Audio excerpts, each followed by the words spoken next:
하나님의 말씀은 누가복음 3장 21절에서 38절까지 말씀입니다. 누가복음 3장 21절에서 38절까지 말씀을 다 함께 교독하겠습니다. 백성이 다 세례를 받을새 예수도 세례를 받으시고 기도하실 때에 하늘이 열리며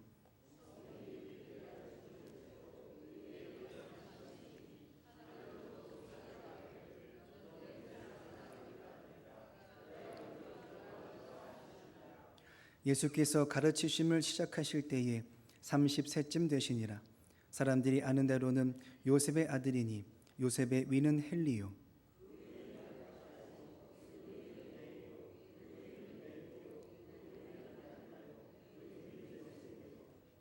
그 위는 마따디아요 그 위는 아모스요 그 위는 나훔이요 그 위는 에슬리요 그 위는 낫게요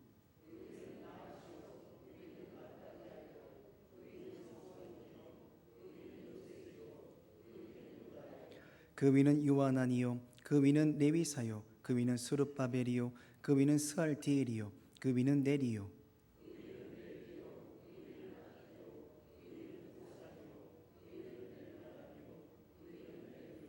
그 위는 예수요 그 위는 엘리에서요 그 위는 요림이요 그 위는 맏다시요 그 위는 레위요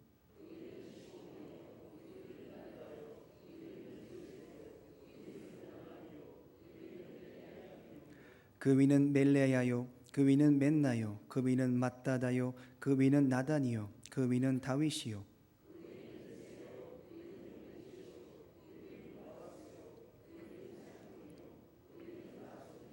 그 위는 아비나답이요 그 위는 아니요 그 위는 헤스론이요 그 위는 베레스요 그 위는 유다요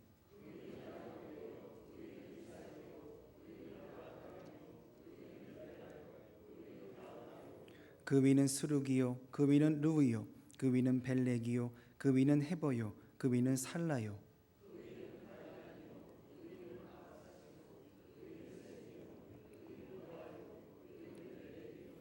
그 위는 무드셀라요 그 위는 에녹이요 그 위는 야렛이요 그 위는 마할랄렐이요 그 위는 가나니요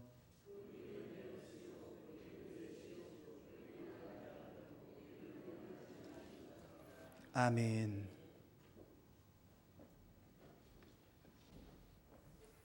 할렐루야. 아멘. 옆 사람에게 이렇게 인사해 보시겠습니다. 주의 팔을 의지합시다. 주의 팔을 의지합시다. 네, 감사합니다. 하나님의 은혜로 잘 자란 세례 요한에게 하나님이 말씀을 하십니다. 하나님의 이러한 인도하심은 이런 한 사람에게만 벌어진 일이 아니라 여러 사람에게 하나님이 말씀을 통해서 하나님의 일을 감당케 하신다라는 것을 우리가 계속 볼 수 있다라는 것이죠. 사그라에게도 그렇게 하셨고 시몬에게도 또는 그 이외 많은 사람에게도 하나님은 그렇게 말씀으로 이 일을 준행하셨다라는 것입니다. 다만 세례 요한에게 말씀이 전해지는 그 시점에는 생각보다 상황이 녹록지는 않았다는 것이죠. 누군가는 지배를 했고 누군가는 지배를 받을 수밖에 없는, 누군가는 억압할 수밖에 없고 누군가는 거기서 해방하고 싶은 그러한 충돌이 벌어지고 있는 세상 속에서 이 말씀이 임하게 되었다라는 것입니다.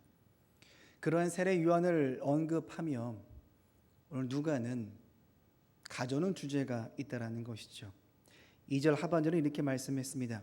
하나님의 말씀이 빈들에서 사그라의 아들 요한에게 임한지라. 그렇게 임한 상태에서 어떠한 이야기를 가져오느냐 3절은 말씀하죠. 요한이 요단강 부근 각처에 와서 죄사함을 받게 하는 회개 세례를 전파하니, 주의 길을 예배하는 자의 인생살이 속에서 감당하는 일이 있는데 가장 먼저 회개라는 것을 가져왔다는 것입니다. 세례 요한에게 있어서 회개는 중요한 주제였겠지요. 다만 이 말씀을 듣고 있는, 받아들이고 있는 데오빌로에게 있어서는 이 주제가 낯선 주제라는 것입니다. 왜냐하면 그들은, 그 무리는 이미 누구를 지배하고 있었고 가진 자 입장이었던지라 회개할 것이 생각보다 있다라고 생각될 수가 없는 입장인 것이죠. 그렇게 익숙하지 않은 주제를 가져와서 그 인생에게 가장 먼저 복음을 전할 때에 맨 앞서서 세워놨다라는 것입니다. 왜냐하면 의도가 분명했다는 것이죠. 앞으로 우리가 만나게 될 예수 그리스도라고 하는 분은 그냥 있는 자리에서 만날 수는 없다는 것입니다. 우리가 지난날 살아왔었던 삶의 가치관, 경험, 기준, 성향 모든 것들을 가지고 와서 기독교 가치관, 믿음의 가치관이 우리에게 다가올 텐데 두 개가 부딪힌다는 것입니다. 두 개가 부딪히는 순간 어떤 하나가 깨어지는데 대부분의 경우는 내 것은 살아있고 자꾸 다른 것들, 중요한 것들이 밀려난다는 모습을 본다는 것이죠. 그 문제를 해결하기 위해서 세례 요한은 회개를 가져오는 것입니다. 나의 가치관, 이것이 다 무너진 상태에서 기독교 가치관이 세워지고 믿음의 반석이 세워지며 말씀이 세워져야 한다라고 하는 그러한 측면에서 중요한 주제였기 때문이었다는 것이죠. 이러한 선포를 통해서 큰 차이가 있다는 것을 알게 하는 것입니다. 회개 없이 신앙생활 하는 것과 회개를 가지고 신앙생활 하는 것, 이 두 가지는 겉으로 보기에는 티가 안 나는 것 같지만 시간이 거듭되면 거듭될수록 어떤 누군가는 자신이 점점 커지는 것을 보게 되고 어떤 누군가는 내가 더 낮아지고 겸손해지고 깨어지고 내가 사라지고 말씀과 복음만 세워지는 방향성으로 흘러가게 된다는 것이죠. 이 두 가지가 충돌하는 것입니다. 내가 살아온 세계관과 주의 말씀의 세계관. 근데 이 문제를 해결할 수 있는 방법은 회개라는 것이죠.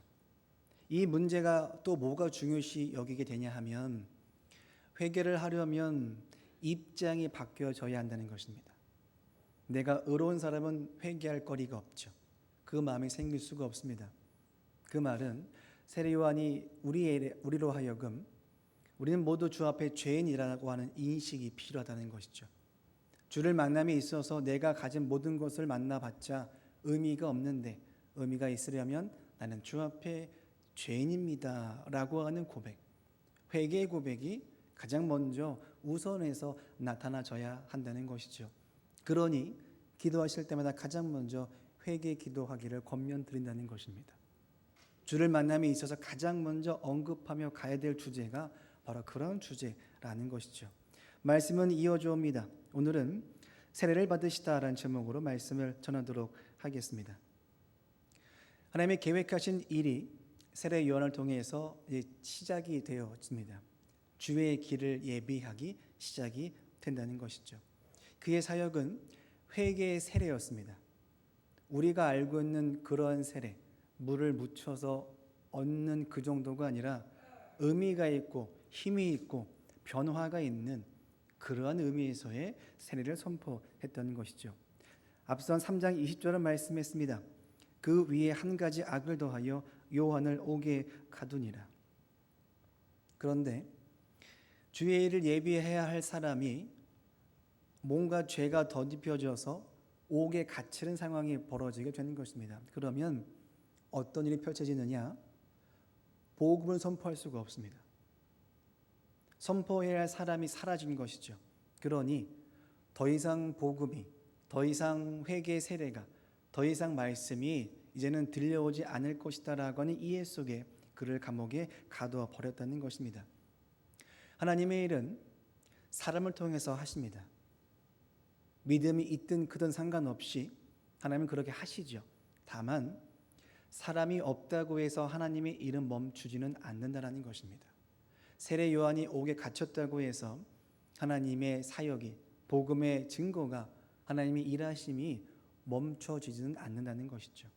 사람의 생각에서는 사람만 사라지면 된다, 감옥에 가두면 끝난다, 죽이면 끝난다라고 하겠지만 하나님의 일은 그 사람이 없어도 다른 사람을 통해서 또 다른 사람을 통해서 일하실 수 있다라는 것이죠.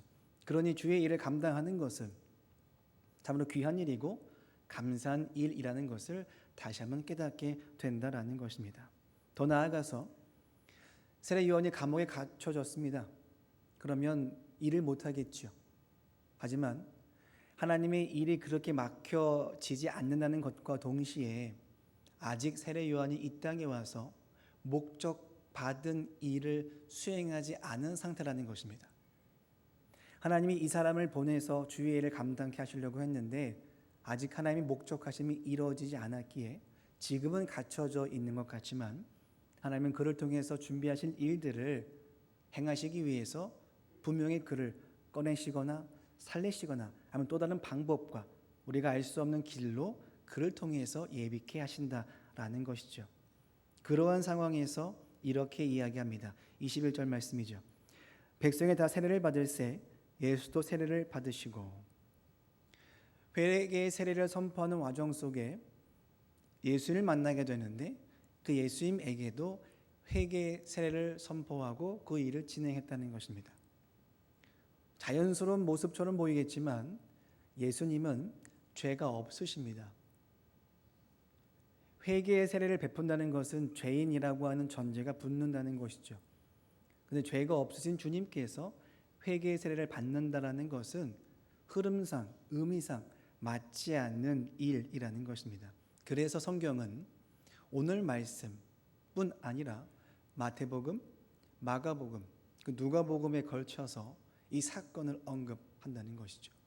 그만큼 의미심장하다는 겁니다. 죄가 없으신 주님께서 세례를 받으셨다고 하는 이 사건은 예수님은 죄가 없으시지만 죄가 있는 죄인의 입장으로 내려오셨다는 사실, 그리고 그 사실에 순종했다고 하는 그 믿음.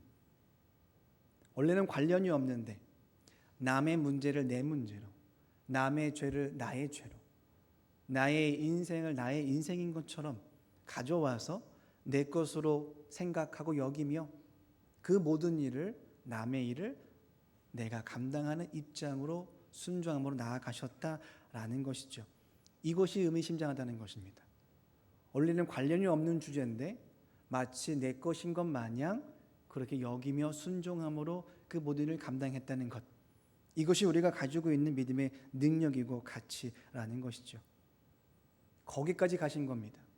없으신데 있으신 것처럼 거기에 내려가셔야만 주의 일을 감당할 수 있다는 사실에 순종하셨다는 것이죠.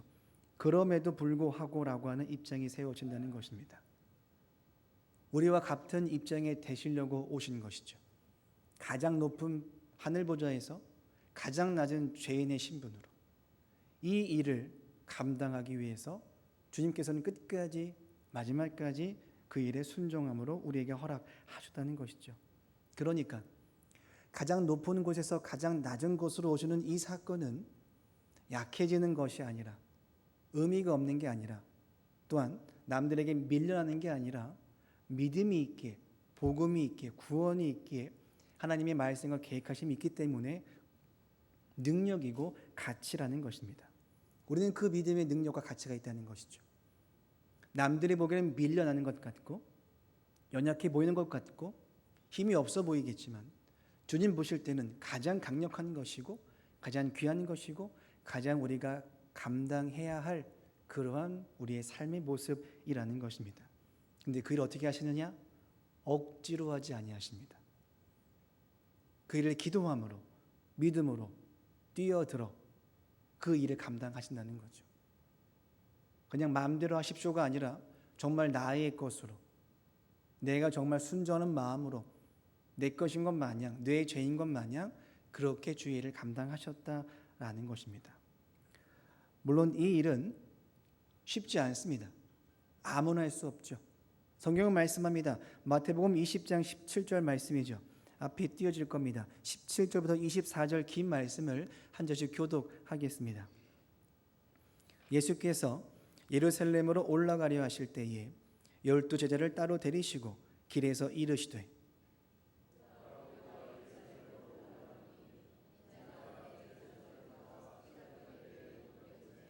그들의 이방인들에게 넘겨주어 그를 조롱하며 채찍질하며 십자가에 못 박게 할 것이나 제3일에 살아나리라.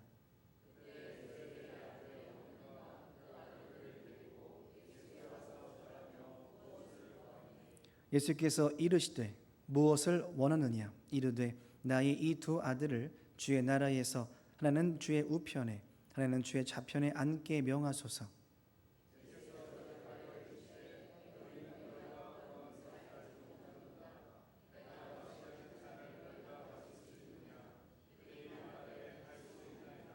이르시되 너희가 과연 내 잔을 마시려니와 내 좌우편에 앉는 것은 내가 주는 것이 아니라 내 아버지께서 누구를 위하여 예비하셨든지 그들이 얻을 것이니라.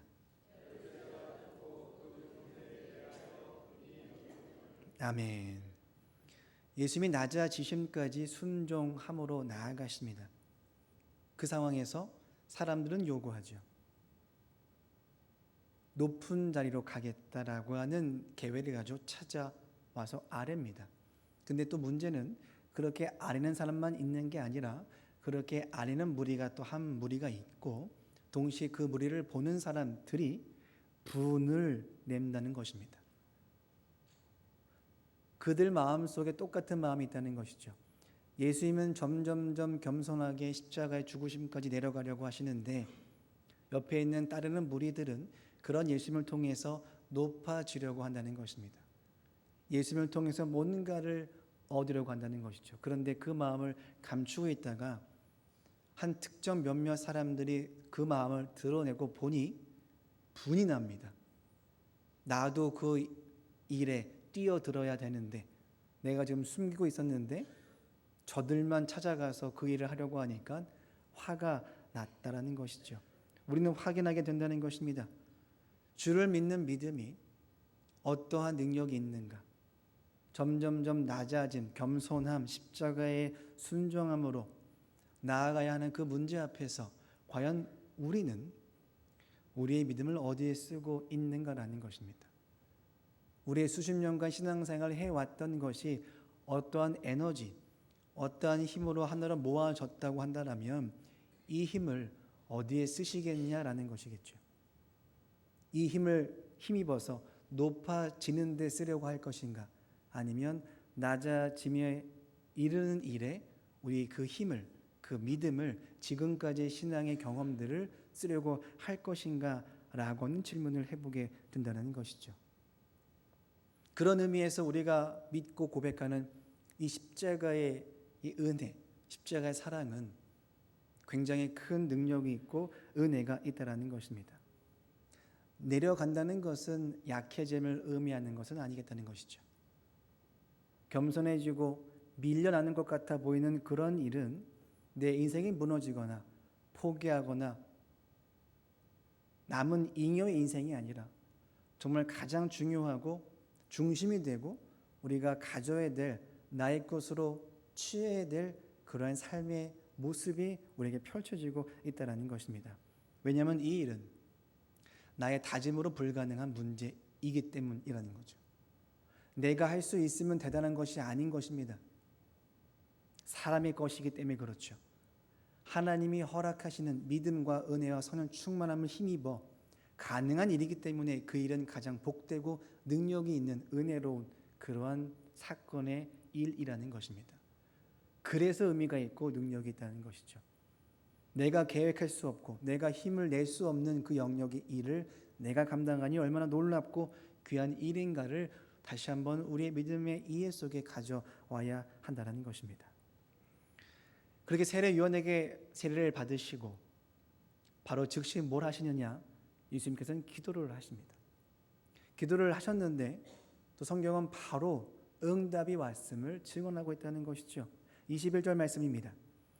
기도하실 때에 하늘이 열리며 성령이 비둘기 같은 형체로 그의 위에 강림하시더니 하늘로부터 소리가 나기를 너는 내 사랑하는 아들이라 내가 너를 기뻐하노라 하시니라. 예수님이 기도를 하시니까 응답이 옵니다. 바로 응답이 오죠. 굉장히 부럽고 또한 하고 싶은 우리 신앙생활일 겁니다. 근데 응답을 듣고 보니까 내 사랑하는 아들 내가 너를 기뻐한다 이렇게 말씀을 하시죠. 예수님이 기도를 하셨다고는 하시는데 뭔지는 모르겠습니다. 다만 응답을 보고 나니 예수님이 이러한 기도를 하셨다라고는 짐작은 된다라는 것이죠. 무슨 기도를 하셨기에 그 응답에 하나님이 바로 허락해 주셨을까? 근데 그 응답을 보니까 이렇게 짐작해 볼 수 있다는 것입니다. 주님, 저는 주님께 어떤 사람입니까? 주님, 저를 어떻게 생각하십니까? 회개의 세례를 받은 다음, 성령의 충만함을 입은 다음, 주의 음성을 들은 다음, 기도를 하신 다음, 기도를 드렸더니 응답이 왔는데 사랑하는 자, 기뻐하는 자라고 말씀을 하신다는 겁니다. 그러면 이런 기도를 했다는 것이죠. 나는 주 앞에 어떤 존재입니까? 내가 어떤 인생을 살아야 하는 것입니까? 라는 것이죠. 다른 말로 하면 지난 30년 동안 가난한 목수의 아들로 살아왔습니다. 이제는 주님이 책임을 져야 하십니다. 이런 게 아닌 것이죠. 지난 수십 년 동안 고생했는데 이제 뭔가를 주셔야 되겠습니다. 그것도 아니라는 것이죠. 앞으로 주의를 감당할 것인데 어떤 것을 주실 겁니까? 라고 하는 확신을 달라고 하는 것도 아니었던 것입니다. 받은 믿음과 은혜와 충만함을 가지고 확인을 했는데 나는 주 앞에 어떠한 인생입니까? 어떻게 살아야 하는 것입니까? 라고 하는 믿음의 이해를 가지고 주 앞에 기도를 했다라는 것이죠. 세상이 말하는 것은, 사람이 말하는 것들이 오늘 나를 이해시키는 게 아니라 나라고 하는 사람의 이해는 오직 하나님만 말씀해 줄 수 있고 하나님만 정의를 내려주셔야 내 인생의 정답으로 삼아 올 수 있다는 것입니다. 내가 가진 것, 살아온 것, 경험한 것들 가지고 나라는 사람을 명명하는 게 아니라 하나님이 나에 대해서 말씀하시고 계획했던 것들, 창조하셨던 것들이 나에게 찾아왔을 때 나에 대한 이해를 정확하게 할 수 있다는 것이죠. 거기에 믿음을 쓰는 것이고 거기에 은혜를 쓰는 것이고 거기에 성령 충만함을 썼다라는 것입니다. 그러니까 그 기도에는 하나님이 바로 즉각 응답을 해 오셨다라는 것이죠. 그러니까 우리의 인생은 무엇이냐? 남들과 비교할 필요가 없다는 것입니다. 지난 살아온 삶의 흔적으로 판단할 것도 아니라는 것이죠. 나를 이해할 수 있고 정의할 수 있는 것은 딱 한 분, 하나님만 가능하시다라는 것입니다. 이런 이해 속에 본다라면 우리가 지난 세월 속에 살아왔었던 것을 가지고 오늘날을, 나의 인생과 현실을 굳이 판단할 필요가 없다라는 것이죠. 그건 그것들을 두고 나는 하나님이 창조하시고 계획하시고 사랑하시고 허락하셨다고 하는 이해 속에 주 앞에 물어야 한다는 것입니다. 주의 응답하심이 이렇게 끝나는 것 같지만 성경을 조금 더 들여다보면 그렇게 하나님이 사랑하시고 기뻐하는 자이신 독생자 예수 그리스도를 언급해 놓으신 다음 이러한 성경 말씀도 있다라는 것이죠. 요한복음 3장 16절 말씀을 제가 읽어보겠습니다. 하나님이 세상을 이처럼 사랑하사 독생자를 주셨으니 이는 그를 믿는 자마다 멸망하지 않고 영생을 얻게 하려 하심이라. 하나님이 예수님을 놓고 내 사랑하는 자, 기뻐하는 자라고 이렇게 정의를 해 놓으셨습니다. 그리고 난 다음에 말씀하시기를 이 세상을 사랑하사 우리에게 그 독생자 예수 그리스도를 허락하셨다라는 것이죠. 가장 기뻐하는 자, 가장 사랑하는 자를 우리에게 주셨는데 우리가 누구냐면 하나님과 가장 멀리 있는 자입니다. 하나님과 가장 가까이 있는 그 예수님을 가장 멀리 있는 우리 때문에 가장 낮은 곳까지 예수 그리스도를 이 땅에 보내주셨다고 하는 그 일을 하셨는데 그 의미가 무엇이냐? 내가 사랑하는 자, 내가 기뻐하는 자를 가장 죄를 짓고 멀리 있는 우리와 나 때문에 이 땅에 보내주셨다는 것이죠. 근데 그 일도 내가 믿고 난 다음에 확인되는 일이 아니라 내가 하나님을 몰랐을 때, 죄 속에 갇혀 살았을 때, 아무런 신앙생활을 하지 않았을 때 하나님이 그 일을 이미 준비하셨고 계획하시고 이루셨다라고 성경은 말씀합니다. 로마서 5장 8절은 말씀하죠. 우리가 아직 죄인 되었을 때에 그리스도께서 우리를 위하여 죽으심으로 하나님께서 우리에 대한 자기의 사랑을 확증하셨느니라. 하나님이 허락하신 사랑과 은혜는 우리가 뭔가를 한 다음이 아니라 우리가 주님을 몰랐을 때, 아무것도 하지 않았을 때, 죽을 수밖에 없는 입장에 있었을 때 이미 완성해 놓으셨던 주의 은혜와 사랑이라는 것입니다. 다른 말로 하면 하나님의 일하심과 은혜와 사랑은 역할론적인 이해가 아니고 존재론적인 이해라는 것입니다. 내가 뭔가를 해서, 잘해서 수십 년간 모태신앙으로서, 직분자로서, 헌신자로서 이 문제가 아니라 그냥 하나님이 살리시기 위해서 계획하시고 준비하셔서 허락하셨다라는 것이죠. 오늘 누가는 그것을 강조하고 있다는 것입니다. 이른 죄인의 신분에 있는 입장에 있던 우리들에게 십자가의 죽으심으로 허락하시는 것이고, 내가 인자지 못했던 그 상황 속에서 이미 완성해 놓으신 것으로 하셨다는 것이죠. 하나님이 아니고서는 이 일을 하지 않습니다. 믿음이 아니고서는 이 일을 감당할 수 없죠. 주의 사랑과 은혜가 아니고서는 이 일에 뛰어들 자가 아무도 없다라는 것입니다. 그래서 누가는 그 예수 그리스도에 대한 이해를 가장 먼저 회개라는 것을 가지고 와서 복음을 증거하고 있다는 것이죠. 가장 사랑하는 자, 가장 기뻐하는 자를 가장 죄인이었던 회개만 필요한 인생들에게 찾아오셔서 허락하고 있다는 것이죠. 어떠한 분이신가를, 어떠한 일을 계획하시고 순종하셨는가를 그렇게 강하게 가장 먼저 언급하면서 그리고 나서 오늘 말씀은 계속 이어지고 있다는 것입니다. 이 발판 위에 우리가 올라가야 하는 것이죠. 우리의 신앙생활, 영적인 세계가 그 예수 그리스도라고 하는 가장 사랑하시고 가장 기뻐하는 자를 가장 바닥에 두고 성경은 이렇게 말씀합니다. 23절 말씀이죠. 요셉의 아들이니 요셉의 위는 헬리요, 그 위는 멜기요, 그 위는 얀나요, 그 위는 요셉이요.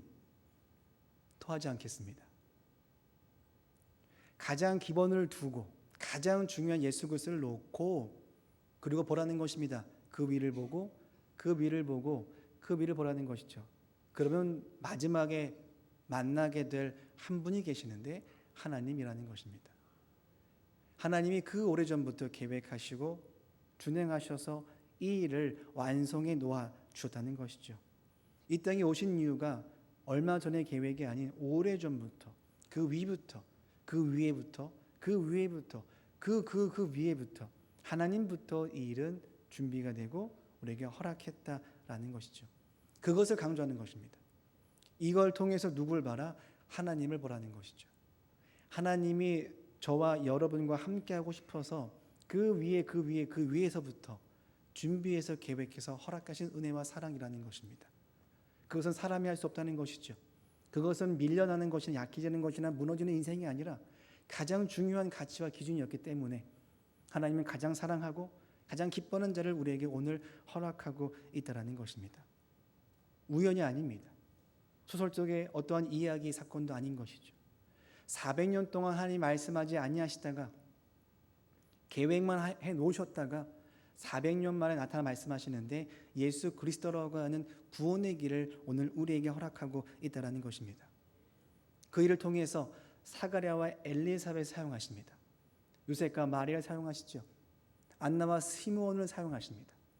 여러 가지 사람과 상황을 사용하셔서 이 일을 완성케 하시고 협력케 하시고 마음을 모아서 주의 은혜라고 주의 능력이라고 이 사건에 대해서 본인의 신앙의 고백을 한다는 것이죠. 결혼도 하지 아니한 처녀가 하나님의 은혜를 입은 자로서 능력을 입은 자라고 고백을 하게 만들었다는 것입니다. 사람의 고백으로 할 수 없는 고백이죠. 믿음으로만 성령으로만 가능한 고백이라는 것입니다. 그렇게 준비가 된 예수님이 드디어 나타나시는데 그 예수님이 하나님 말씀하시기를 내 사랑하는 자고 내 기뻐하는 자라고 말씀을 해 놓으십니다. 그리고 나서 가장 멀리 있는 저와 여러분에게 허락하고 있다는 것이죠. 진심이라는 겁니다. 하나님의 계획하신가 말씀과 사랑과 은혜가 그 능력이 정말 진심이고 정말 살리고자 하는 그 마음이 얼마나 큰가를 가장 사랑하는 자로서 가장 기뻐하는 자로서 사용함으로 우리에게 증언하고 보여주고 있다는 것이죠. 그 순종과 희생이 있다는 것입니다. 더불어 그 순종과 희생과 사랑과 은혜를 저와 여러분이 오늘 받고 누리고 있다는 것이죠.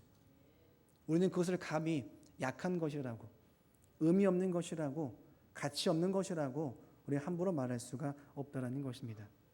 그런 은혜와 사랑을 받은 자이기 때문에 우리 세상을 살아가면서 낮아져 가는 인생이, 순종해 가는 인생이 마치 밀려나서 비교되는 인생처럼 보일지라도 우리는 상관이 없다는 것이죠. 우리는 괜찮을 수 있다는 것입니다. 어차피 나에게 주어진 인생에 대한 정의는 내가 하거나 상황이 하는 것이 아니라 주님이 하시기 때문에 그렇다는 것이죠. 이게 우리가 가진 믿음의 가치고 능력이고 복음의 구원의 능력이라는 것입니다. 기억하시기 바랍니다. 우리가 받은 사랑은 왜? 라는 질문을 확인할 수 없다는 것입니다. 아무리 고민해도 아무리 찾아봐도 확인할 수 없죠. 우리가 가진 조건으로 확인할 수 있는 것도 아닙니다. 오직 하나님으로만 확인할 수 있는 그러한 이해라는 것이죠. 저와 여러분이 그러한 인생살이를 살고 있는 것입니다. 그러니 우리에게 주어진 모든 것들을 나의 주어진 것들을 통해서 이해하시거나 판단하면 안 된다라는 것이죠. 세상으로, 상황으로, 조건으로 나의 것을, 나의 인생을, 나라는 사람을 정의할 필요가 없다라는 것입니다. 우리가 확인할 수 있는 정의는 오직 하나님으로부터만 가능한 주제라는 것이죠. 행여 주어진 상황 때문에 힘들어 하십니까? 하지만 그것으로 우리를 무너뜨릴 수는 없다는 것입니다. 우리 정의할 수 있는 유일한 방법은 주님이시고 십자가인 것이고 구원인 것이고 말씀이라는 것이죠. 그런 유일한 방법을 찾아서 순종해 가야 한다는 것입니다. 상대, 조건을 굳이 나누지 마십시오. 우리가 이렇게 살아가는 이유는 하나님 한 분만으로 충분한 것입니다. 하나님으로만 가능한 인생이기 때문이라는 것이죠. 그렇게 내 마음에 들든 들지 않든 하나님 때문에 살아가는 것이고 하나님 때문에 만나는 것이고 하나님 때문에 연합하는 것이고 하나님 때문에 기도하고 함께 살아가는 것이 오늘 우리에게 주어진 삶의 현실이라는 것입니다. 기억하시기 바랍니다. 내 사랑하는 자, 내 기뻐하는 자를 언급하시고 가장 멀리 있는 저와 여러분을 사랑하신다라고 증거하십니다. 의심되십니까? 의심하십시오. 충분히 하십시오. 왜냐하면 여러분이 가지고 있는 그 의심보다 하나님의 사랑과 은혜가 더 크기 때문에 그렇습니다. 아무리 의심하고 고민해봤자, 이해가 되지 않아봤자 그것보다 더 크신 것이 하나님의 사랑과 은혜와 능력인 것이고 우리가 받아 누리고 있는 예수 그리스도의 십자가의 순종하심이라는 것이죠. 그런 의심을 하는 저와 여러분을 위해서 하나님께서는 계획하셨고 준비하셨고 허락하셨다는 것입니다. 주님이 세우십니다. 주님 말씀하시고 주님 운행하시고 주님 인도하신다는 것이죠. 거기에 믿음의 능력이 있으니 다른 것 보지 마시고 주님만 보시고 복음만 보시고 회개함으로 주 앞에 나아감을 통하여 주님 때문에 삽니다라는 고백을 가지고 주어진 삶의 현실을 지나가고 돌파해 가시는 저와 여러분 되시기를 간절히 소망합니다. 기도하시겠습니다.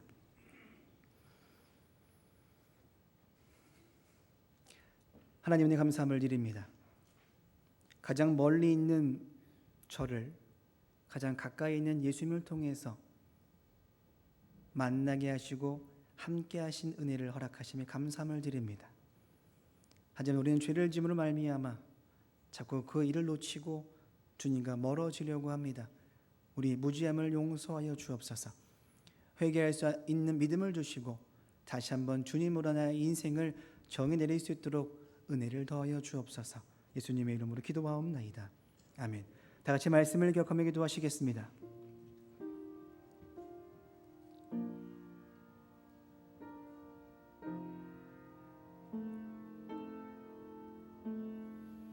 예수님은 죄가 없으심에도 우리를 위해서 죄인의 위치에 내려가셨습니다. 가장 높은 곳에서 가장 낮은 곳으로 가셨습니다. 하나님이 아니면 절대 할 수 없는 일입니다. 오늘 우리가 그런 하나님을 믿고 있습니다. 그런 하나님께 구원받았습니다. 그런 주님께 순종하는 은혜를 더하여 주옵소서. 이 일을 위해서 회개하게 하시고 먼저 주님 찾게 도와주시며 주님 믿기 때문에 내가 해야 할 일이 있음을 알고 그 일을 찾아 순종할 수 있도록 인도하여 주옵소서. 다 같이 말씀을 기억하며 기도하시겠습니다. 하나님 감사합니다.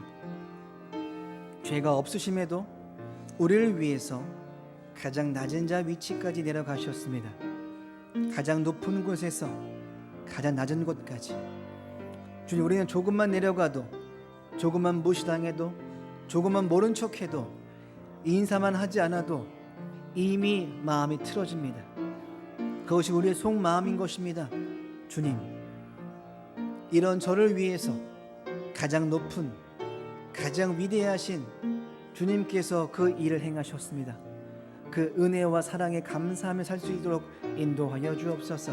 그것을 받은 자답게 그 일을 위해서 우리가 뭔가를 할 수 있는 것이 있는가를 찾을 수 있는 믿음의 순종함을 우리에게 허락하여 주옵소서. 말씀을 기억하면 늘 주를 찾게 도와주시며 회개하게 하시며 주 앞에 순종할 수 있는 믿음의 반열로 나아갈 수 있도록 주여 우리 함께하여 주옵소서. 한 번 더 기도하시겠습니다. 하나님이 예수님을 사랑하신다, 기뻐하신다라고 말씀하십니다. 그런 주님을 우리를 위해서 사랑이시고 기쁨이신 예수님을 죽임당하게 하셨습니다. 우리가 받은 사랑과 은혜가 그런 것입니다. 전적인 주의 은혜인 것입니다. 오늘 우리보다 더 크신 사랑과 은혜인 것입니다. 내 죄보다, 내 인생보다 더 크고 위대하신 사랑과 은혜인 것입니다. 그런 주님 앞에서 내가 어떠한 인생인가를, 어떠한 인생을 살아야 하는 것인가를 믿음의 고백을 가지고 묻고 응답받을 수 있도록 인도하여 주옵소서. 다시 말씀을 기억하며 기도하시겠습니다. 하나님 감사합니다. 내가 가진 믿음을 가지고 나는 무엇을 묻고 있습니까? 내가 받은 능력을 가지고, 가진 모든 것들을 가지고 나는 어떠한 삶의 방향성을 가지고 살고 있는 것입니까? 주님은 사랑하시고 기뻐하시는 예수 그리스도를 통해서 사랑하시사 우리를 구원하시기 위해서 독생자 예수 그리스도를 땅에 보내주셨습니다. 전적인 주의 은혜인 것입니다. 그것이 우리가 받은 은혜와 사랑인 것입니다. 나의 죄보다 크시고 내 인생보다 크시고 이 세상보다 크신 주님께서 허락하신 은혜와 사랑인 것입니다. 주님, 그 은혜와 사랑 앞에 내가 어떤 인생인지를 알게 도와주옵소서. 묻게 하여 주옵소서. 내가 주 앞에 죄인입니다. 회개하는 입술을 우리에게 허락하여 주옵소서. 그 믿음의 고백을 갖게 도와주옵소서. 주 앞에 쓰임받는 그러한 믿음의 반열로 설 수 있도록 다시 한번 우리를 붙들어 주옵소서. 주님 감사합니다. 한 번 더 기도하시겠습니다. 주를 믿는 믿음의 능력이 나타날 수 있도록 우리에게 허락하여 주옵소서. 예수님 십자가에 죽기까지 순종하신 것처럼 우리 또한 낮아지는 믿음, 순종하는 믿음 허락하여 주옵소서. 우리가 무엇 잘해서가 아니었습니다. 여전하게 사랑하시는 하나님 덕분에 살게 되고 그렇게 오늘까지 이어져 온 것입니다. 십자가에 이르기까지 내려가는 것은 낮아짐, 그 약함이 아니라, 무너짐이 아니고 포기함이 아니라 십자가의 능력임을 믿고 살도록 믿음을 더하여 주옵소서. 더 나아가 교회 학교와 교사들을 위해서, 우리 교회 환우들을 위해서 우리 함께 기도하시겠습니다. 하나님 감사합니다. 주를 믿는 믿음의 능력 우리에게 허락하여 주옵소서. 십자가에 죽기까지 순종하신 것처럼 그것을 본받아 나를 부인하고 자기 십자가를 지고 주를 따를 수 있도록 우리에게 믿음과 은혜를 더하여 주옵소서. 우리가 무엇 잘해서가 아닙니다. 무엇 잘나서가 아닙니다. 앞서고 뒤서고 아닙니다. 그동안 해온 것이 많아서도 아닙니다. 오직 주의 은혜인 것입니다. 그런 자랑할 것이 없습니다. 그러니까 우리가 다른 건 말할 수 없습니다. 주님 때문에 살아가고 있는 인생이기 때문에 우리는 주님만 말하는 것입니다. 주님 감사합니다. 나의 죄보다 크시고 나의 인생보다 크신 주 앞에 은혜를 간구하며 믿음을 간구할 수 있도록 인도하여 주옵소서. 교회 학교를 붙들어 주옵소서. 우리 환우들을 붙들어 주옵소서. 주님 말씀하시면 나을 줄 믿습니다. 우리에게 성령의 충만함을 허락하여 주옵소서. 하나님 감사합니다. 내가 주 앞에 자랑할 수 없는 인생임을 알게 도와주옵소서. 주 앞에 회개할 수 있는 입술과 고백을 허락하여 주옵소서. 내가 주 앞에 서서 고개를 빳빳이 들 수 없는 인생임을 알게 도와주옵소서. 그런 저를 위해서 사랑하시고 기쁨이신 예수 그리스도를 보내주시면 감사함을 드립니다. 전적인 주의 은혜인 것입니다. 그 은혜를 받은 자로서 어떻게 살아야 할 것인가, 내가 누구인가를 다시 한번 확인케 하여 주옵소서. 우리의 삶을 주님께서 주관하는 줄 믿고 순종함으로 나아가는 우리의 발걸음 되도록 인도하여 주옵소서. 예수님의 이름으로 기도하옵나이다. 아멘.